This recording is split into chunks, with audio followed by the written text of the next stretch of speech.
Alexander von Humboldt, vida y obra del naturalista alemán. Introducción. Alexander von Humboldt, 1769-1859, considerado el padre de la geografía moderna universal, fue un naturalista de una polivalencia extraordinaria que no volvió a repetirse tras su desaparición. Especialista en diferentes campos como la geografía, la física, la antropología, la zoología, la astronomía, la mineralogía, la botánica, la oceanografía, la climatología, la geología, la vulcanología y el humanismo. Se le atribuye la invención de nuevas expresiones como isodinámicas, isotermas, isoclinas, jurásico y tempestad magnética. Sus viajes de exploración, equiparables a los de Darwin en cuanto a la influencia que tuvieron en varios ámbitos científicos, lo llevaron desde Europa, América del Sur y del Norte, hasta Asia Central. Realizó experimentos y estudios de campo en numerosas áreas como la física, zoología, especialmente en ornitología, climatología, oceanografía, geología, mineralogía, botánica, vulcanología. Adelantado a su tiempo, fue pionero del pensamiento ecológico y la primera persona que escribió sobre el cambio climático. Ya en vida alcanzó gran popularidad en Alemania y también gozó de reconocimiento en el extranjero. Fue miembro de la Royal Society y de la American Philosophical Society. La Academia de las Ciencias en Berlín le honró como el principal científico de su época y la correspondiente Academia Francesa le puso de apodo el nuevo Aristóteles. Infancia y juventud.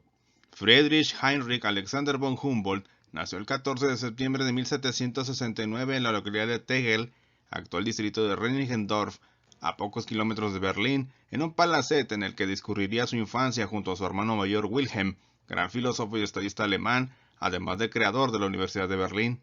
Era hijo de Alexander Georg von Humboldt, un oficial del ejército de Federico II el Grande de Prusia, que llegaría a convertirse en un importante personaje palaciego, y de María Elizabeth von Holbeke, una acaudalada mujer heredera de una fortuna de un matrimonio anterior, que marcaría profundamente la personalidad de Humboldt. Recibió una educación esmerada y dirigida por profesores privados muy notables. Durante su adolescencia recibió clases de filosofía, física, idiomas, grabados y dibujos, y para complacer los deseos de su madre también estudió administración. Durante su adolescencia tuvo el deseo de dedicarse a la carrera militar, pero su familia lo alejó de esa inclinación. Su educación estuvo muy influenciada por los círculos judíos berlineses, así como por algunos de sus profesores, como Kuhn, naturalista y botánico, Willdenow, farmacéutico, botánico, teridólogo y micólogo, y Blumenbach, creador de la llamada antropología física. Terminó sus estudios en las universidades de Göttingen y Frankfurt. Permaneció un año en la Academia de Comercio de Hamburgo y después se matriculó en la Academia de Minería de Freiberg, en Sajonia, donde recibió las enseñanzas del prestigioso geólogo Werner. Fue contratado por el barón de Heigniz para su departamento en la dirección de minas. Realizó su primer viaje formativo en la primavera de 1790, que lo llevó a lo largo del río Rin hasta Holanda y de allí a Inglaterra, fomentando el sueño de navegar a otros continentes. Este viaje de mineralogía y de historia natural estuvo bajo la dirección de George Forster, célebre naturalista que diera la vuelta al mundo con el capitán Cook. Así permaneció en la práctica de la minería durante varios años, hasta 1796, cuando se retiró de la administración prusiana tras heredar una gran fortuna de su madre. En 1797 estudió astronomía con Boxac y Kohler y viajó hacia Francia deseoso de emplear su herencia en viajes de investigación y publicaciones. Durante este periodo publicó Flora Frisiensis, así como un gran número de memorias de física y de química. En París conoció a los notables científicos Cuvier, Laplace, Berthollet y Delambre. En abril de 1796 hizo amistad con el joven y talentoso botánico y cirujano francés Aimé Bonpland, con quien se asoció en sus planes de viaje. En su estancia en el país galo fue invitado por el ministro de Marina del directorio francés para un viaje proyectado alrededor del mundo bajo el mando del capitán Boudin. El tiempo de espera lo pasaron entretenidos con los preparativos científicos de esta gran empresa. Bonpland enseñaba anatomía y botánica a Humboldt, mientras que éste compartía con él su conocimiento sobre la física del globo y la mineralogía.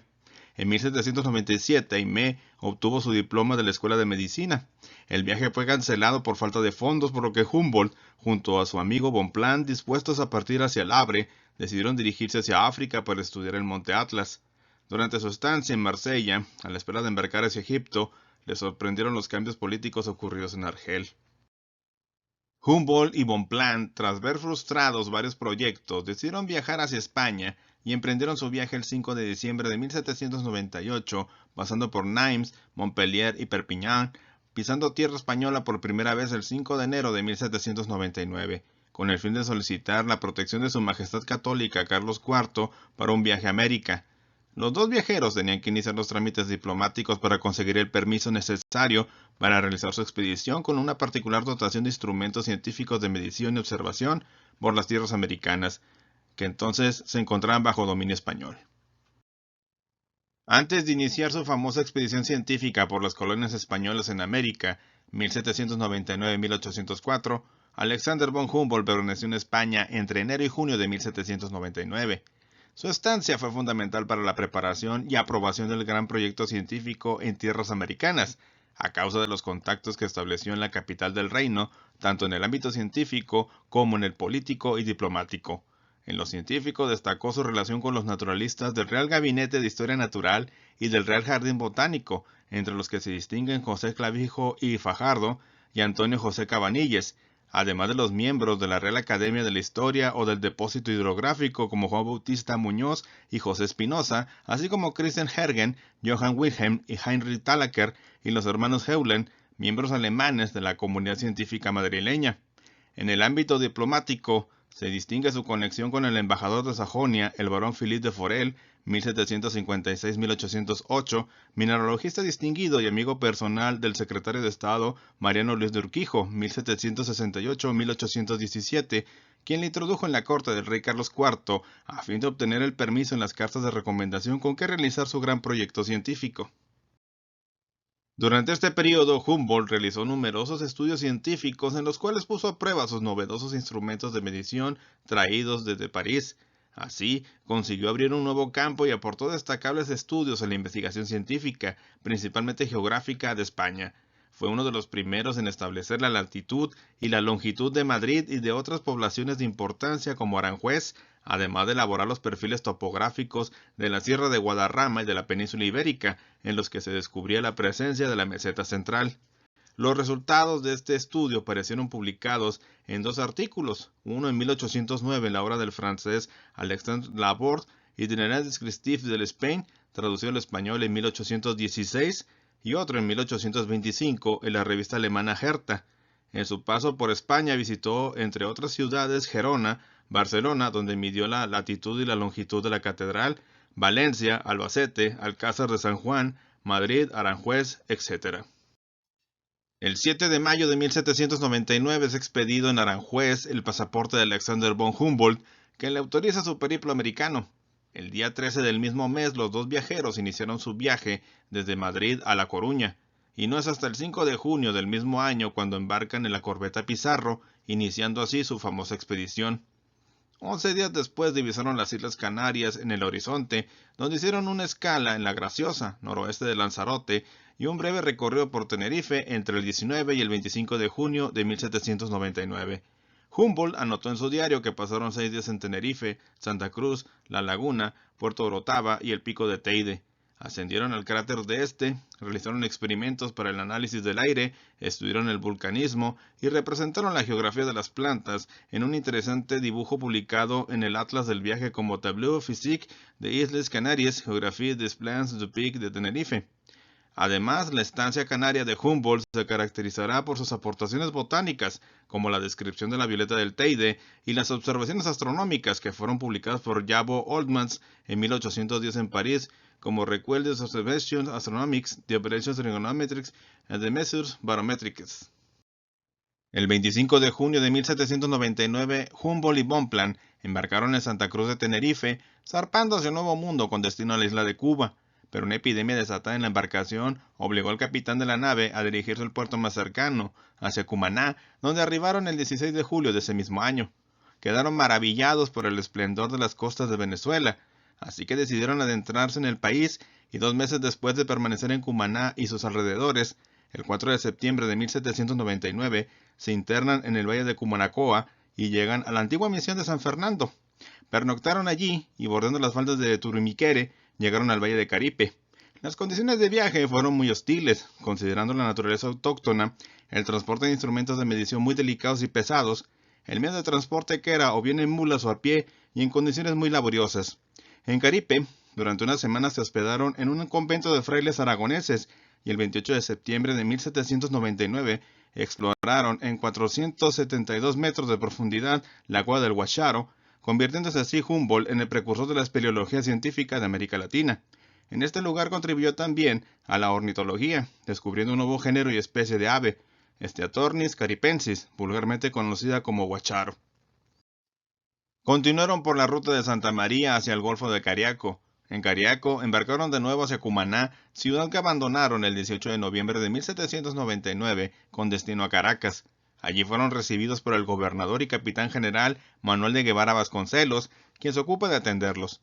Instalados, los dos viajeros se dedicaron a explorar los alrededores de la ciudad y el 2 de enero de 1800 efectuaron la primera excursión científica a la Silla del Ávila, acompañados por el joven Andrés Bello, quien con los años se convertirá en uno de los humanistas más importantes de Sudamérica en el siglo XIX. El 7 de febrero de 1800 se introdujeron por los valles de Aragua y del Tuy. Visitaron Antimano, La Victoria, Turmero, Maracay, Valencia, Huácara, Las Trincheras y Puerto Cabello, regresando a Villa de Cura para después recorrer los llanos de Calabozo. El 27 de marzo de 1800 llegaron a San Fernando de Apure y el 1 de abril entraron en la confluencia del Apure con el Orinoco. Es aquí donde Humboldt realizó los experimentos sobre las descargas eléctricas producidas por los peces tembladores, pez eléctrico de los llanos, Electrophorus electricus, los cuales fueron de gran utilidad para el conocimiento de la electrofisiología. Humboldt describió los intensos efectos que tiene la descarga del temblador sobre el organismo humano, lo probó con sus propias manos y sus peligros. Demostró que la descarga del temblador era transmitida a través de cuerpos conductores de electricidad, pero no a través de materiales no conductores. Comparó la descarga del temblador con la de las botellas de Leyden. Uno de los objetivos más importantes del viaje era el tratar de verificar científicamente si existía o no una comunicación natural entre las ollas hidrográficas de los ríos Orinoco y Amazonas. Quería confirmar científicamente la existencia del Cassiquiare, un gran brazo de agua de más de 300 kilómetros de curso que había sido afirmada o negada durante muchos años. Así que durante todo el mes de abril de 1800 remontaron el curso medio del Orinoco hasta que el 7 de mayo llegaron a San Carlos de Río Negro, donde Humboldt además realizó importantes observaciones sobre la masa de aire ecuatorial y aportó valiosos datos para el conocimiento de la climatología. El 10 de mayo de 1800 siguieron hacia la desembocadura del Cassiquiare y navegaron por el mismo durante 11 días hasta entrar de nuevo en el cauce del Orinoco, demostrando así la comunicación entre las cuencas de los ríos Orinoco y Amazonas. Tras explorar el Orinoco y sus afluentes, visitaron Angostura o Ciudad Bolívar y desde allí por el Pau hacia Barcelona, trasladándose por tercera vez a Cumaná, donde terminaron su recorrido por el territorio venezolano el 24 de noviembre de 1800, con destino a Cuba, isla en la que permanecieron un par de meses. En marzo de 1801, Humboldt y Bonpland regresaron a Sudamérica, llegando a Cartagena de Indias, actual Colombia, por accidente, después de que una tormenta desviara su barco. Aquí conocieron a José Ignacio de Pombo, quien les narró los esfuerzos que realizaba el sacerdote José Celestino Mutis en Santa Fe de Bogotá al frente de la Real Expedición Botánica. Este hecho hizo que cambiaran sus planes y se dirigieran al interior de la Nueva Granada, con el objetivo de comparar sus colecciones con las del botánico Mutis, por lo que tuvieron que remontar el río Magdalena y ascender por los caminos de los Andes. Lo que no esperaron encontrar era un equipo tan organizado de herbolarios y pintores trabajando, por lo que la obra de Mutis fue ampliamente elogiada. En Ecuador exploraron varios volcanes, entre ellos el Chimborazo, famoso por sus 6.257 metros sobre el nivel del mar y por ser considerada la montaña más alta del mundo a principios del siglo XIX. En 1802, los dos viajeros junto al ecuatoriano Carlos Montúfar trataron de subir hasta la cumbre, pero desistieron a los 5.875 metros a causa del soroche o mal agudo de montaña. En este punto, Humboldt y Bonpland se encontraban en la mayor altura alcanzada por un europeo en la historia escrita. El viaje por Sudamérica terminó en Perú, donde estudió el desarrollo de las culturas indígenas y la influencia hispana, trabajos de gran valor para la antropología cultural. Humboldt realizó mapas físicos de algunas de las regiones que visitó en América. Fue el primero en trazar las líneas isotermas, que actualmente se utilizan en los mapas climáticos y que indican las temperaturas en todos los lugares en un momento dado. También contribuyó en la oceanografía física, cuyo desarrollo no hubiera sido el mismo sin las observaciones y mediciones que Humboldt hizo sobre las aguas del Océano Pacífico, descubriendo la corriente marina que con posterioridad fue denominada corriente de Humboldt, o también conocida como corriente peruana o corriente del Perú. La expedición, en términos generales, se ocupó del estudio de los recursos naturales, flora, fauna, minerales, ríos, suelo, fenómenos, etc., así como de las costumbres indígenas y del resto de la sociedad. Bonpland fue el encargado de recolectar las plantas, unas 6.000 especies, la mayoría desconocidas por la ciencia de la época. En la recolección de especímenes zoológicos fueron menos afortunados, ya que muchos de los ejemplares no pudieron ser preservados y algunos envíos que hicieron a Europa se extraviaron. Por fortuna, sus amplias descripciones y excelentes dibujos de campo permitieron publicar con validez algunas especies nuevas. Además, Humboldt descubrió en sus viajes un principio ecológico importante, la relación entre la latitud y la altitud, al describir que subir una montaña en el trópico es análogo a viajar desde el Ecuador hacia el norte o hacia el sur en términos de clima y vegetación. Desde el 15 de febrero de 1803 hasta el 7 de marzo de 1804, visitaron México, donde los estudios de Humboldt se dedicaron a la geopolítica, la antropología general, la cartografía, etc. De este país partieron de nuevo a Cuba y desde La Habana iniciaron el camino de regreso, haciendo escala en Filadelfia, donde conocieron al presidente de Estados Unidos, Thomas Jefferson, pisando suelo francés el 3 de agosto de 1804 en Burdeos. Una vez instalados en París, Humboldt comenzó su trabajo científico y a dar sus primeras conferencias sobre los resultados de la expedición. Fue en estos días cuando conoció al joven Simón Bolívar, con quien le unió una gran amistad que mantuvo hasta la muerte del Libertador. Fue Humboldt quien le habló a Bolívar de la madurez de las colonias americanas para la independencia. El 19 de febrero de 1805, Humboldt fue nombrado miembro de la Academia de Ciencias de Berlín y un mes después comenzó un viaje hacia Italia, donde permaneció 6 meses. En este periodo visitó a su hermano Wilhelm en Roma, donde era embajador de Prusia. Ascendió varias veces al Vesubio y realizó su medición junto con Louis Joseph Gay-Lussac y Leopold von Busch. Además de observar la erupción de este volcán, visitó Nápoles acompañado por Bolívar. A finales de septiembre regresó a Berlín tras 9 años de ausencia, donde recibió todo tipo de honores y fue nombrado chambelán del rey de Prusia. Fue esta la época en la que Humboldt redactó Cuadros de la Naturaleza, antes de retornar en 1808 a París, donde continuó su obra editorial. Ya había publicado en París su importante ensayo sobre la geografía de las plantas y ahora preparaba la edición de sus ensayos regionales sobre Cuba y Nueva España. Publicaba artículos en diferentes revistas científicas francesas y acometía la empresa editorial de la publicación del viaje a las regiones equinocciales del Nuevo Mundo. En esta etapa también estudió sobre temas astronómicos y geomagnéticos junto con L.J. Gay-Lussac y J. Holtzman. Como consecuencia de sus viajes y el financiamiento de sus publicaciones, su fortuna se vio muy mermada. En 1827 volvió a Berlín y el rey de Prusia, Federico Guillermo III, lo nombró su consejero. Entonces comenzó su ciclo de 61 lecciones magistrales sobre la descripción física de la Tierra, lecciones sobre el cosmos en la Universidad de Berlín y su posterior ciclo de 16 conferencias públicas sobre la materia del cosmos en la Academia del Canto de Berlín. Estas ponencias le hicieron célebre en su tierra y serían el cimiento de su futura obra de madurez, Cosmos. En 1829, el zar de Rusia Nicolás I lo invita a visitar su país. El 12 de abril y a sus 60 años, Humboldt emprende de nuevo un gran viaje, atravesando toda Rusia por Siberia, hasta la frontera con China. Sus acompañantes alemanes fueron los mineralogistas Gustav Rose y el zoólogo Christian Gottfried Ehrenberg. Realizaron numerosas excursiones a empresas mineras y siderúrgicas, así como yacimientos de metales y piedras preciosas, además de realizar mediciones geomagnéticas. Este viaje le sirvió a Humboldt para comparar los aspectos geográficos en dos continentes. En 1830, Juan Miguel Páez de la Cadena, representante del gobierno español en San Petersburgo, propuso a la corte española, alegando fines científicos, invitar a Humboldt a realizar un nuevo viaje a España con objeto de llevar a cabo distintas investigaciones relativas a la mineralogía de la península ibérica. En principio, la idea fue acogida con interés por el gobierno de Fernando VII y las autoridades se dispusieron a su favor. Pero Luis Fernández de Córdoba, el representante español de Berlín, se negó a efectuar la invitación a Humboldt tachándolo de liberal y constitucionalista y de todo lo que, desde el punto de vista ideológico, se oponía al absolutismo del rey de España. Fernández de Córdoba mandó un informe en contra de Humboldt el 6 de mayo de 1830, acusándole de estar a favor de la independencia de las antiguas colonias españolas en América. A pesar del apoyo de Páez de la Cadena, el viaje no se realizó. A su regreso de Rusia, realizó varios viajes diplomáticos por encargo del rey de Prusia a Italia y Francia.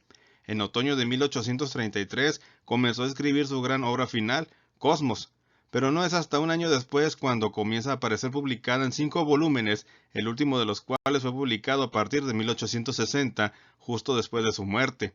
Esta obra representa una síntesis filosófica de todos los conocimientos de su tiempo. El 29 de enero de 1842, en Londres, en casa del geólogo Sir Roderick Murchison, conoció un personaje con el que había mantenido correspondencia desde muchos años atrás, Charles Darwin. La admiración entre estos dos grandes personajes científicos era mutua por sus trabajos respectivos. Cabe destacar que uno de los 2 libros de cabecera de Darwin durante su viaje a bordo del Beagle era la narrativa personal de Humboldt. Durante el comienzo del viaje, Darwin siempre tuvo a Humboldt como modelo de naturalista viajero y es la figura científica más citada, 16 veces, en el manuscrito de su diario de viaje. Otras figuras científicas influyentes en la obra temprana de Darwin son menos citadas. El geólogo Charles Lyell aparece 6 veces, el astrónomo John Herschel 4 veces y su amigo el botánico John S. Henslow 10 veces. Humboldt, a su vez, reconoció en Darwin un gran futuro y no fue mezquino en sus elogios tanto privados como en prensa. Pero Humboldt murió unos meses antes de haber publicado El origen de las especies. El 6 de mayo de 1859 en Berlín llegó a su fin la larga vida de Humboldt, modelo para numerosos viajeros, científicos y artistas que siguieron sus pasos durante gran parte de los siglos XIX y XX. Alexander von Humboldt es considerado el último naturalista ilustrado universal.